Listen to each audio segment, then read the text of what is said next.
Hey guys, Jesse here from Team Stomping Grounds. With me is our new co-host, Chance. Hey, how are you guys doing? Today we're going to feature John Parsons playing Chaos Deamons with his Chaos Space Marine allies.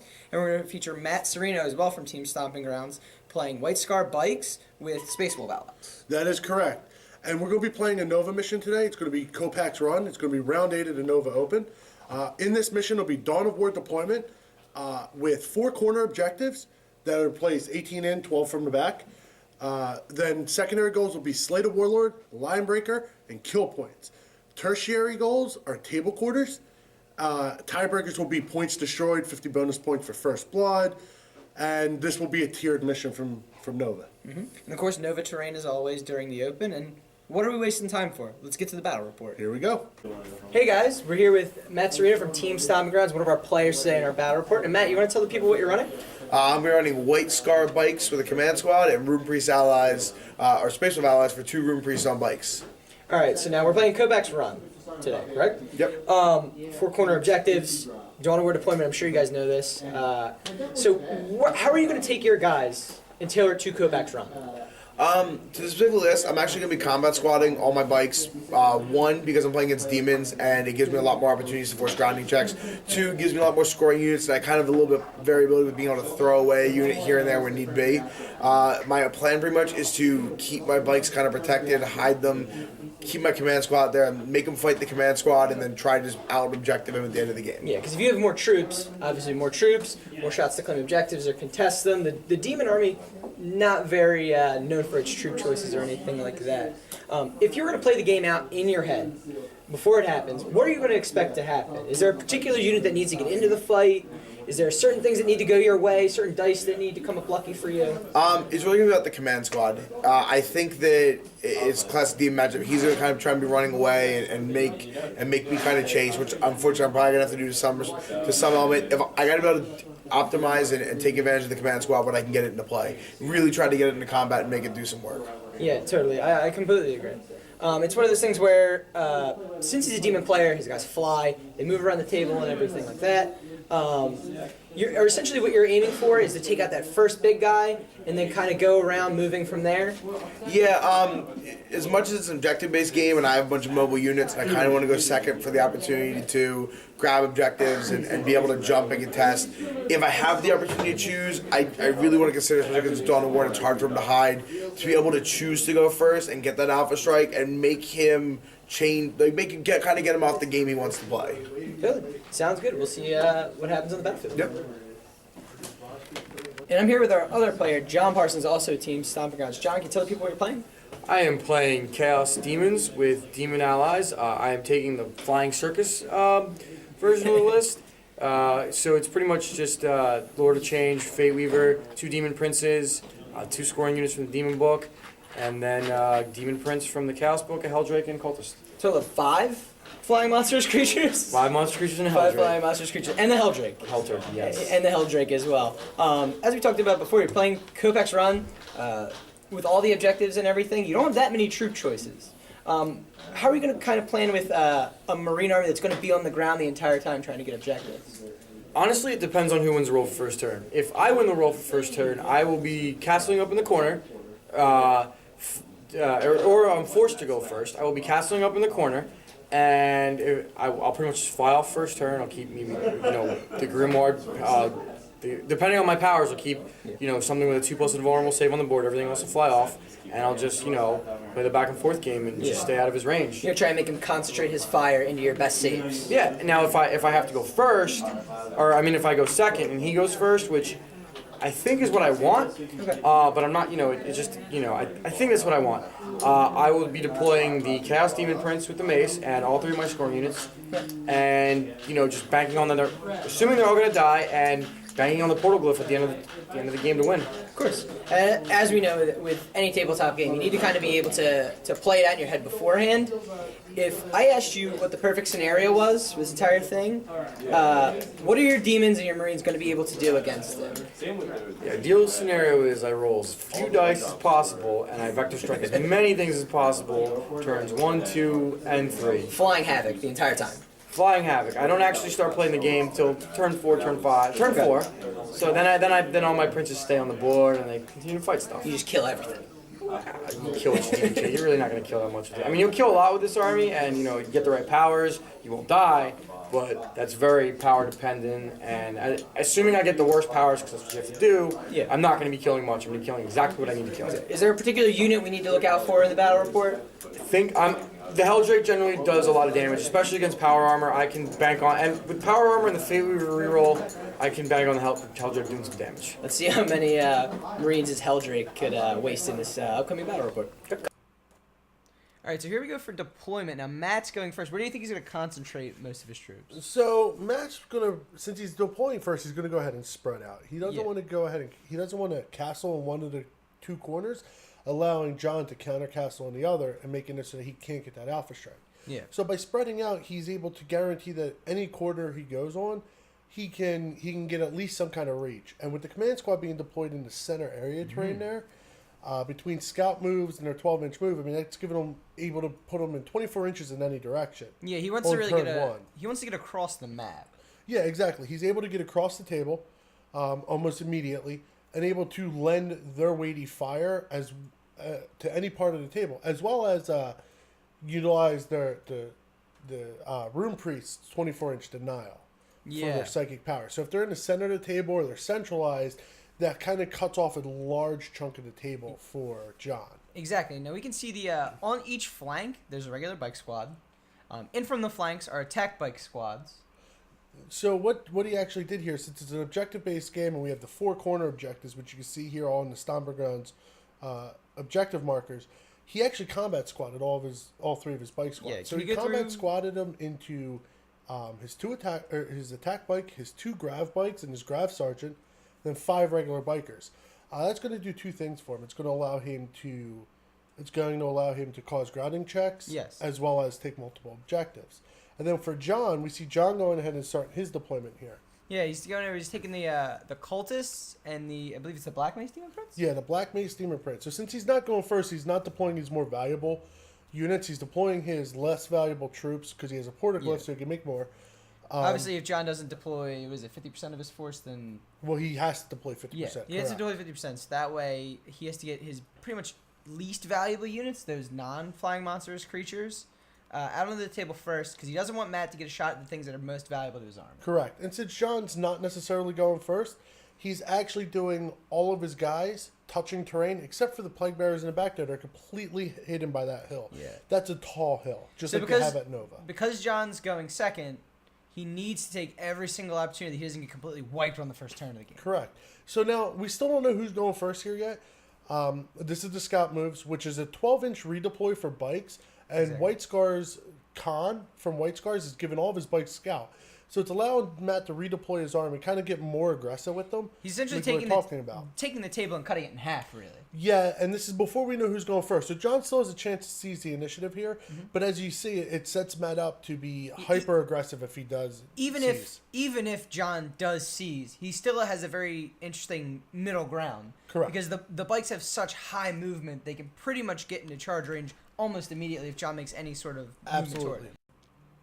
Here we're at top of turn 1. Now we see Matt on that left flank here. He's going to bring most of those bikes forward. Now, what are those bikes trying to get on that corner? So on that side, he can draw a line of sight to the Black Mace Demon Prince, because the line of sight block completely blocks off the front, but on that side, he can still draw some sight. So he's attempting to overwhelm that Black Mace Demon Prince, eliminated it as soon as possible. It's the biggest thing for John on the table right now, the biggest threat. Yeah, and Matt's whole game plan right now is try to kill every last one of John's models before turn 2, and then he'll auto-win the game. Yeah. So with those guys coming over there, the command squad's able to just centralize itself for follow-up turns in case he can't kill everything. So that way, in case anything can come through, it's still showing on turn 2, command squad can just kind of run roughshod over it. So the first Grav Bike Squad actually manages to kill the Demon Prince. It's pretty surprising. 6 wounds caused on the Demon Prince. Yeah, and then every other biker over here holds their Grav and just fires Twin Link Bolters into cultists, forcing them to go to ground. Yeah, they're incredibly swishy, so they're Yeah. really no match for those bikers on that Not at flank. all. And he continues to lay waste with Bolter Fire all turn, just forcing all of John's troops to go to ground, which ends up making for a very quick bottom of turn 1. Yeah. John's troops are really not impressive at all. He's pretty much just filling core requirements, contesting objectives, holding objectives, that sort of thing. Yep. As we see the Thunderfire Fires- cannon taking Yeah, just barrage, ignore cover shots. even more guys out. So here's the bottom of turn 1. Yeah, All not- John can do is fire a couple snapshots and pass turn. So nothing happens here. Yeah, if John forced to go to ground, So on turn 2, Matt's going to go ahead. He has his only reserve that was left. Well, his only reserve was his 5-man Grey Hunter squad with a flamer. Yeah. They came in. So he'll just continue to keep the pressure up here, moving in. Best defense against a Hell Chicken or Chaos Baked Dragon, whatever you want to call it. whatever your Yeah. preferred term. Whatever you want to call it, is just getting into combat here. So Matt actually forgoes shooting in general, Yeah. just to charge the squads. His lo- hope is that if he charges, he might not kill them all. When reserves come in, he's not going to get vector shock, flame, things like that. What Matt's doing already is he's holding 2 objectives right now on the board. So the more guys he can keep on the board right now, and the less guys can be vector struck by the Helldrake, chicken, whatever you like to call it, the better for him, because that's easy guys on the board. Because these guys are only equipped with power armor except for some of the characters. Yep. So here we go. Here, his 1 bike squad is just going to go ahead and move into the assault, laying waste with those strength 5 impact hits. Yeah, the hammer wrath hits. Yeah, he kills all the cultists. So that's another table edge. It's another objective. Yep, and then his command squad's going to go ahead and assault into the Demonettes, wiping them, and the last 2 Plague Bearers are going to end up getting wiped out. So Matt's entire turn is dealt in close combat, and he kills everything that's left on the table.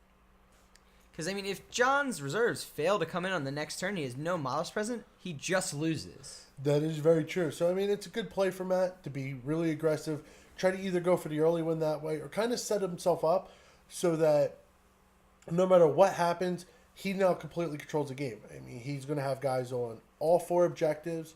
He's going to have his command squad centrally situated so that they can come in, try to pick on whatever monstrous creatures or flyers, anything that comes in. I mean, right now it's basically try to disrupt John's gameplay so John can't play John's game. I mean, as a Demon's flying monstrous creature player and a subject of, I guess, Nick Nadavati or whatnot, Yes. he's a fan of not playing the game until turn 4. Now we go here at the bottom of turn 2. Now, John needs to make some of these rolls in order to just assume that he doesn't lose the game. So he makes a couple of them on a 3+. And what is he bringing in now, Jesse? So he's got his 2 Demon Princes of Lord of Change all came in from reserve. So that's Portaglyph, Grimoire, and Lord of Change. Now, originally you'll see some measuring out. John was originally planning on going into the left-hand side of the table. Near those ruins where the Where- Black Mace Demon Prince was. Correct. However, Matt positioned himself really well that if he went at all near that side, he was just going to pounce. So he has 2 Grav squads in the back. He has a Thunderfire cannon. He has a bike squad, the command squad, and another bike squad, all in that general vicinity. Is this what Matt wants to do? Kind of control His the movements. table quarters so that way John has to be on the periphery. Correct. So it doesn't allow John to get hyper aggressive because the second he gets aggressive, he just gets swamped by shots. So John here instead measures everything out and realizes, well, if he goes on this extremely hard angle off to the side, that's going to leave him very little option other than to fly off the table the following turn. He can stay out of a large amount of the range. So he goes ahead and, with that movement, brings him over for all these vector strikes. So he's going to vector strike off the squad between the Lord of Change and the Portaglyph Demon Prince. And that's going to free up the 1 objective. Correct. However, John gets a little greedy and tries to flicker fire, and he actually perils on double 6, so fails the cast. So you have a wound on that model. Yep, and then Matt goes ahead in. I mean, at this point, he's already dictated where he's going to go. The problem is he dictated this small little corner and losing that bike squad. Yeah. Kind of left Matt out of position to really be able to capitalize on it. So he's trying to bring what he can in. So I mean, he has his bike squad in the upper ruins. He has his other bike squad. Now he's just starting to kind of funnel over, realizing that he's forcing John to consistently funnel in this one direction because there's just too much there. As So- we can see, Matt's kind of trying to corral toward the monstrous creatures so that way he can get just the maximum number of shots at it. Exactly. However, John's measurements still leaves a couple units short. So Matt just goes ahead and positions himself, realizing that things are going to go off the table, and he causes no wounds. So on turn 3, it's back to reserves. As we see, he rolled for the Helldrake. The Helldrake came in. Kairos did not. So with the Helldrake in play now, and without being able to really down a Demon Prince, it kind of leaves him in a little bit of a rough spot. So it's one of those things where he really has to maximize this first turn that the Helldrake comes in. He needs to get as many models off the table as possible. Exactly. So John goes ahead here. He moves in his Helldrake, flying it towards the back there where there's a bike squad. There's the Grey Hunters. There's another bike squad quickly approaching. He's trying to free up those objectives because that's one of the ways where since he lost so many of his troops, he kind of has to just try and table as many of Matt's models off as he can. Yep, and then John went ahead and tried to cast invisibility here. Actually failed, took another perils. Oh, man. So, actually, he perils on double ones, I think. But either which way, he took another wound, and that seems to be the only way he's able to do it. John's not getting very lucky so far in the game. But as you see, Matt's maneuvering has forced John off the table. So he flew off the table. The Demon Prince in the back there is in a position to run off. The Helldrake comes in, does his Helldrake pleases, does some vector strikes, kills some guys, flames over, kills all the Grey Hunters. This is to be expected for the Helldrake. Exactly. It's pretty much tuned to taking out Marines. Yeah, period. and Matt knew that was coming. That's kind of why he fed a bike squad to it. He tried to put himself in a position. Yep. Here so we're that at the top of turn 3 as well. Yeah. So he put himself in a position so that it doesn't really hurt him that much. With no other targets on the table since the Demon Prince ran off, Matt's kind of left in the position of chasing around the Hell Turkey, which has been grimoired. Yes. Mind you. So he shoots everything at it, only causes 1 wound through the invulnerable save. Here at the bottom of turn 4, now John's still moving. So what's John going to want to do since everything comes out of reserves this turn? So with everything coming out of reserve and the fact that Matt actually decided to play Chase the Hell Chicken. So Matt's taking his entire squad from one side of the table, back to the other, and then back to the other side of the Yeah, table. so as you see, his entire army's kind of converged on where the Helldrake is to try to maybe kill it, limit some of the damage it could do because he knows it'll pose a problem the longer the game goes on. I mean, the fact that it hasn't come in from reserve until so late in the game, it's minimized its own damage. Matt essentially got a free pass for one of these turns. Yeah, so with everything coming in and everything being over on that side of the table, you see John utilizing the line of sight blocker to move all of his guys in on that steep angle and basically take that bottom corner where he lost his Black Mace Prince at. Now he has a bulk of his army. That'll allow him to play in the future turns with Portaglyph. He's going to set up so that way he can eventually make his assault across the table as well. Yeah, so with it being turn 4, he put himself in a position where between moves and runs, he can kind of fly out, take this top objective, hopefully take the top objective from Matt on the hill. Move over to get Line Breaker, which is one of the win conditions. Yep. All things like that. As long as he plays his cards right and he does it smartly, he's in a fairly safe position. We see the command squad is all the way over at the other hill. They're slightly outside of the 30-inch range to be able to effectively unleash. The best they're going to be able to do is move over, turbo over, and then go. At least here's deny the witch. Yeah, they can get in place to deny the witch, but it's one of those things where they're so far out of the fight almost at this point due to John's movement and being able to play the game later on, able to play the game in turns 4, turns 5, where he can unload with really both barrels on Matt's army. He kind of can see where the game is going and then go, okay, here's how I'm going to win. Yeah, so the Helldrake has just gone ahead over and vector struck off the table, which is actually huge because it kills off the remainder of a bike squad. And then we move into the Warp Storm table, which has been remarkably 7s almost the whole game. And John we really haven't mentioned it. Yeah, he has opted not to re-roll it. It actually kills off the gun on the Thunderfire Cannoneer, which took a wound earlier in the game from the Hell Chicken. Yeah. Or Hell Turkey. Yeah. Helldrake. Chaos Baked Dragon. All those fun names. Whatever you like. Jesse likes to give out a lot of nicknames. Top of turn 5, nothing really happened. No, nothing happened at all. Like I said, he was out of position.